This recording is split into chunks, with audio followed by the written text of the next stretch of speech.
Cukup 11 menit langsung bisa ya rakit mesin motor sendiri di rumah. Ini kelanjutan untuk motor Shkopi punya si ibunya yang kemarin ngebul parah ya, kehabisan oli bosku. Hari ini kita lakukan proses perakitan bosku ya. Lanjut saja di sini kita pasang pen pistonnya, beserta pistonnya ya. Kita kasih pelumasan dulu. Setelah itu kita pasang kancingannya bosku. Di sini ada kancingan pen piston ya. Nih harus dipasang seperti ini ya. Kita pasang menggunakan obeng minus yang kecil bosku. Setelah pen piston atau kancingan pistonnya terpasang, lanjut kita pasang untuk packing blocknya ya di sini. Nah, setelah kita pasang packing block, pin dowel juga kita pasang bosku ya. Nih, kita taruh pin dowel 2 biji bawah maupun atas ya. Setelah itu kita pasang untuk bloknya ya. Sebelum kita pasang bloknya, kita kasih pelumasan seperti ini. Biar masuknya plug and plug tuh seperti ini ya. Enak bosku kalau udah kita kasih pelumasan ya. Lalu rantai kamrat kita masukkan ke bagian bloknya seperti ini. Nah setelah itu kita kasih mentok nih untuk bloknya. Lanjut ke pemasangan tensioner ya. Kita pasang tensioner bagian bawah. Setelah itu packing kop ya atau packing sengnya kita pasang. Lanjut ke proses pemasangan silinder head ya atau silinder kop ya, seperti ini tuh. Kita masukkan seperti ini, kita tarik rantai keteng atau rantai kamratnya. Setelah itu baut mesin yang bagian depan atau yang 4 biji kita pasang ya. Sebelum kita pasang bautnya, kita pasang ring dulu bosku. Nah ringnya 4 biji, bautnya juga 4 biji ya tuh. Nah setelah itu kita kencangkan bosku ya. Kita kencangkan secara menyilang bosku. Oke, sebelum kita kencangkan baut mesin bagian 4 yang 4 biji bagian depan ini kita pasang dulu. Baut mesin yang sebelah kanan bosku yang menggunakan kepala 10 seperti ini ya tuh. Kita pasang, lalu kita kencangkan baut yang 2 biji ini ya. Nah, mantap, just bosku. Setelah itu kita lanjut ke proses pengencangan baut mesin yang 4 biji ya nih. Kita kencangkan secara menyilang bosku. Kita kencangkan menggunakan kunci 12 shock seperti ini ya. Nah, kita kencangkan secara menyilang. Nah setelah dikira kencang, lanjut ke proses pemasangan gigi timing ya. Nih seperti ini. Sebelum kita pasang gigi timingnya, kita posisikan ke posisi top kompresi ya. Nah, kita paskan garis yang berada di magnetnya ini. Di sini ada tanda T ya atau top nih. Kita garis seperti ini karena magnetnya sudah karatan ya. Lalu kita paskan dengan atau kita sejajarkan dengan dinding crankcase-nya ya. Nah setelah itu untuk gigi timing kita pasang ya seperti ini. Titiknya harus menghadap ke depan bosku atau sejajar atau lurus ke depan. Nah setelah itu di sini ada garis juga bosku, harus sejajar dengan dinding silinder headnya ya atau silinder kopnya seperti ini nih. Karena terlalu bawah jadi saya naikin sedikit seperti ini. Nah sudah pas ya posisi topnya seperti ini bosku. Untuk posisi top kompresi motor Beat atau Shkopi sama bosku ya. Nah, piston kita posisikan di titik mati atas atau bisa dilihat dari magnetnya yang sebelah kiri kita kasih top ya. Setelah itu kita pasang baut timingnya, bautnya 2 biji. Nah setelah itu kita pasang untuk stud kamratnya ya atau setelan rantai kamratnya seperti ini. Nah setelah kepasang baru kita setel nih untuk rantai ketengnya ya atau setelan stud kamratnya ini kita putar ke kiri supaya rantai ketengnya kencang ya tuh. Nah setelah kencang kita pasang tutupnya seperti ini bosku, mantap, just ya. Setelah itu kita kencangkan kembali untuk baut timingnya ya. Kita kencangkan menggunakan kunci 8T seperti ini ya, mantap. Oke, setelah kencang baut gigi timingnya, lanjut kita ini ya, kasih oli dulu bosku di bagian plato klep noken A seperti ini, lalu kita putar ya. Nah mantap nih, sudah bulat mesinnya bosku, tinggal ke proses selanjutnya ya.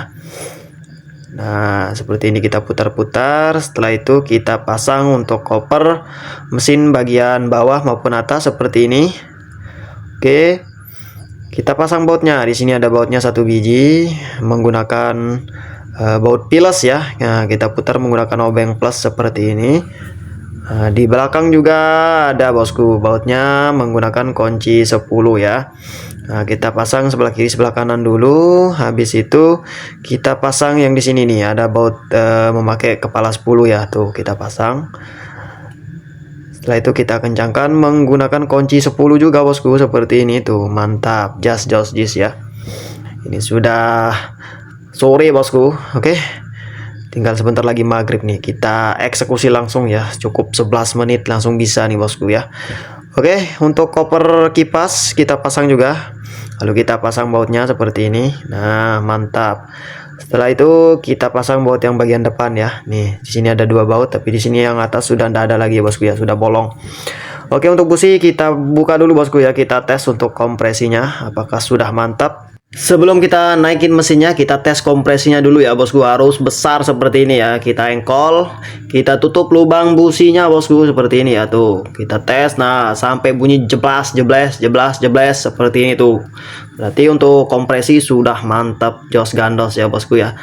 Lanjut kita buka filter olinya bosku. Kita tap dulu oli yang lama ya, kita buang seperti ini. Nah, karena kita bongkar mesin, jadi kita bersihkan nih di bagian filter olinya ya. Tuh, warnanya sudah menghitam pekat ya, tuh udah gosong parah ya, jadi wajib kita bersihkan seperti ini, jangan sampai kesumbat ya, nanti sirkulasi oli tidak lancar ke silinder blok maupun ke silinder kopnya, itu yang menyebabkan mesinnya ngejim lagi bosku.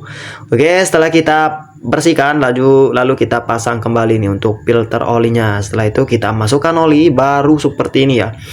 Nah, mantap, just ya. Nah, setelah kita masukkan oli yang baru, lalu kita engkol bosku ya. Kita cek olinya naik apa enggak ke bagian silinder headnya ya. Tuh, harus keluar dulu lewat sini. Nah, setelah keluar baru kita pasang penutup kopnya ya. Kita pastikan olinya naik dulu. Setelah itu baru kita pasang nih penutup silinder kopnya. Kita pasang packingnya ya.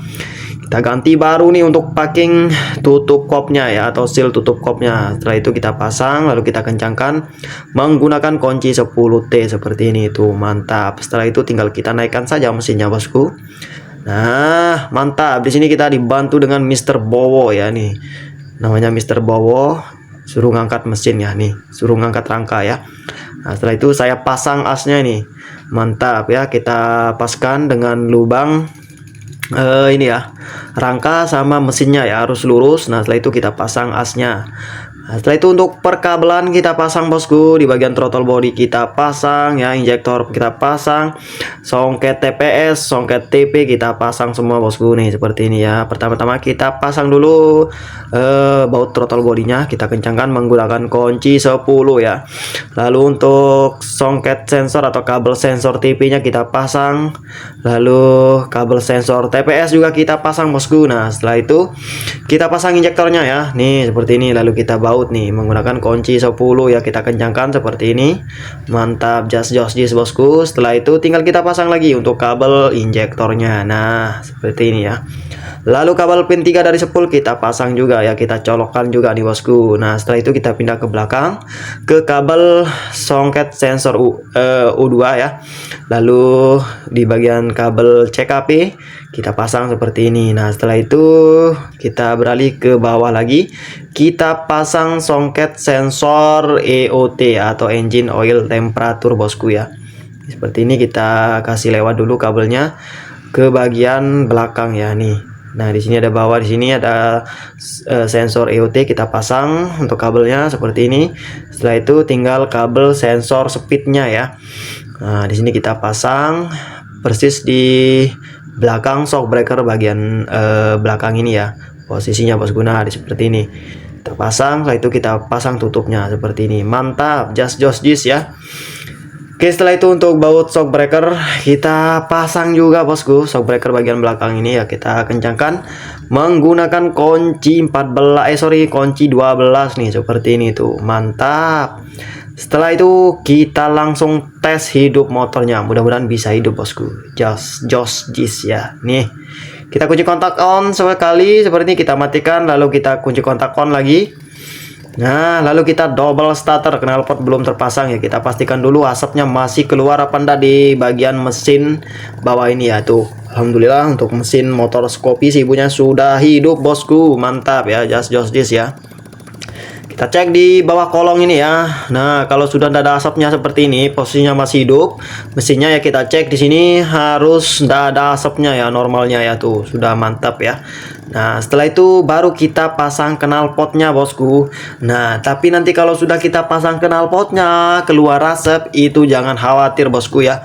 Itu sisa-sisa oli yang mengendap di bagian knalpot karena kemarin ini kan kehabisan oli ya, jadi motornya ngebul ya.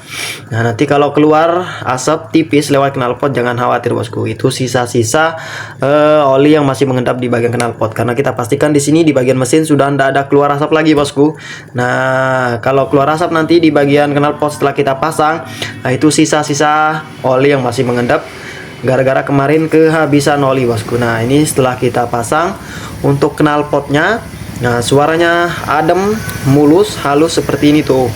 Mantap, tinggal kita pasang di bagian ini ya, ke filter atau box filter udara nih. Kita cek di sini di bagian apa? Di bagian knalpotnya nih. Nah, tidak kelihatan bosku, masih ngasap tipis ya. Ini sisa-sisa oli yang berada di bagian knalpot. Nanti 3 hari pemakaian atau 4 hari langsung hilang bosku. Normal kembali, just ya. Tinggal kita pasang koper bagasi sama koper body, lalu di bagian box filternya saja bosku. Just